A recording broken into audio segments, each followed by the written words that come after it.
My name is Hashir Ibne Irshad, and I have been associated with the field of finance and to some extent with the field of accounting for the last 3 decades now. The journey started when I completed my MBA with finance specialization from IBA Karachi. That was a long time back. Afterwards, I did my LIFA, which is Licensed International Financial Analyst, and my CFA, which is Chartered Financial Analyst qualification as well. I've been working with corporate sector as well as academia, once again, of course, for the last 3 decades now. I've been teaching grad and undergrad student advanced courses in finance, and I have been associated with the financial sector in various capacities. I worked as a banker, I worked as a financial consultant. So I believe that I have some insight as far as the finance as a discipline is concerned, finance as a sector is concerned.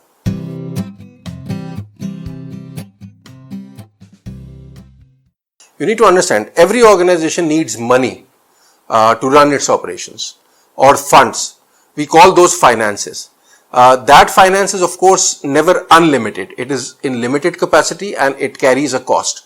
So the job of the finance manager is to optimally utilize those resources, allocate them in the best of the fashions that is possible to make the best of the returns for an organization to grow and to benefit from whatever opportunities that are on offer in its given environment. So finance is about, in a nutshell, a decision-making process. Finance is about taking care of the stakeholders and the stockholders' wealth. The idea for a finance manager is to maximize that. That's what you call it. That is something which carries a lot of jargons actually. But let me put it that way. It is about maximization of a stockholder's wealth. It means whoever owns a company, he invests in that company for the sake of benefiting from that particular ownership. The job of the finance manager is to provide that benefit, to control that benefit. So that is what a finance manager basically does. You see, finance manager or whoever you call a finance professional may have many shades.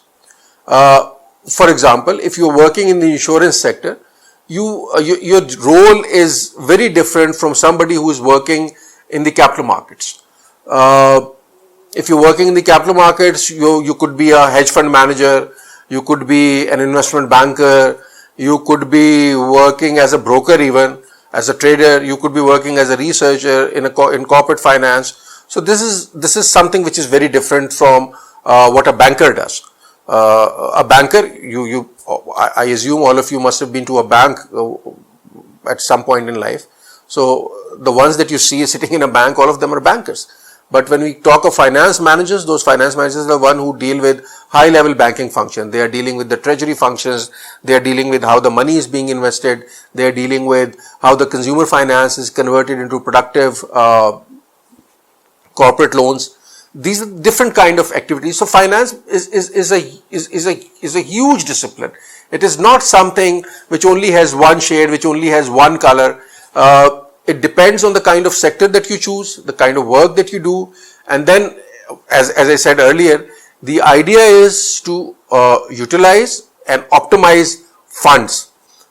Those funds could come in various forms. You might be managing an insurance fund, you might be managing a hedge fund, you might be managing a mutual fund, you might be managing the treasury operations of a bank. So these are the different kind of activities or you might be sitting in a textile mill for that matter and running its finance operations. So finance is the lifeblood of any organization. There is not a single organization in this universe where you can live without finance or where you can live without having finance managers do their work properly.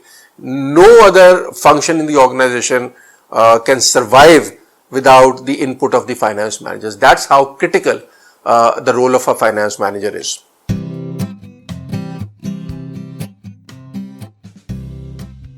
Finance, there's a mix of qualifications or licenses and degrees as well.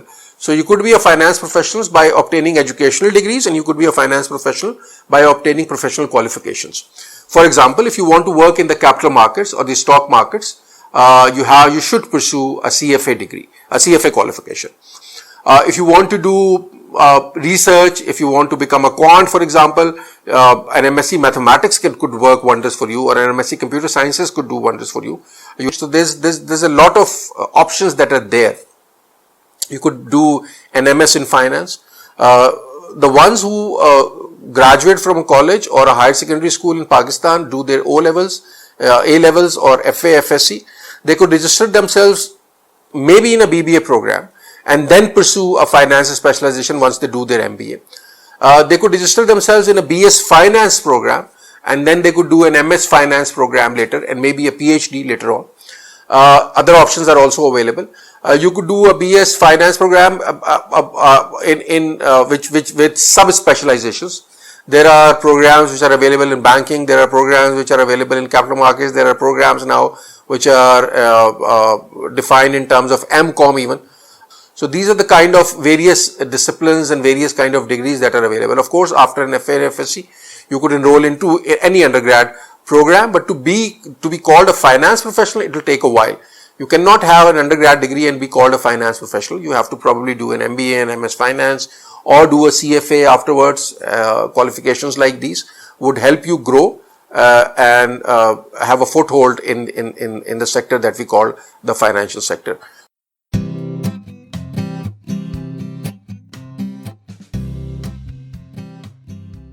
First of all, you should take an aptitude test, a comprehensive aptitude test, which will highlight your strengths, even your weaknesses, the areas where you're good and the areas where you're not so good, for you to understand if you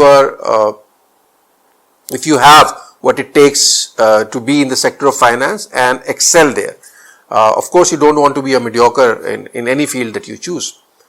So the first litmus test, it is not a rule of thumb, but the first litmus test is, do you love numbers? Do you like mathematics, for example? If you have chosen subjects in science, do you like physics and mathematics? If maybe there's a subject which is called business studies in A levels, and there might be a subject which is called accounting if you are doing your ICOM or in A levels. So if you really have if you really found those things, those subjects to be interesting, if you like looking at numbers, analyzing numbers, interpreting numbers, playing with numbers, then finance is probably for you. But of course, this is not a rule of thumb. Many of us are late bloomers. We realize our true passion at a later stage. So the best idea is for you to actually take an aptitude test and discover if finance is where you should be.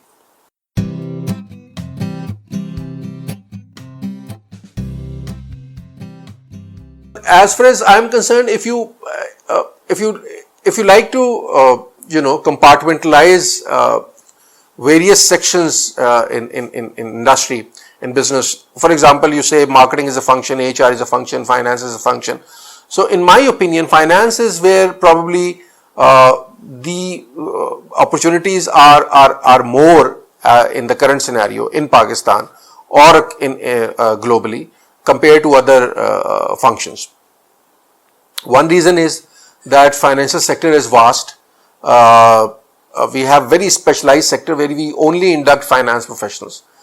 For example, if you are looking at mutual funds, which are growing in numbers in Pakistan, if you are looking at hedge funds, we are looking at real estate investment trusts now, REITs, which are coming up. We are looking at the banking sector, which is growing, of course, day by day, and different kind of banking is now coming into play. Islamic banking is there, conventional banking is there. Now microfinance is there as well. There are development institutions that are there. World Bank is there, IMF is there.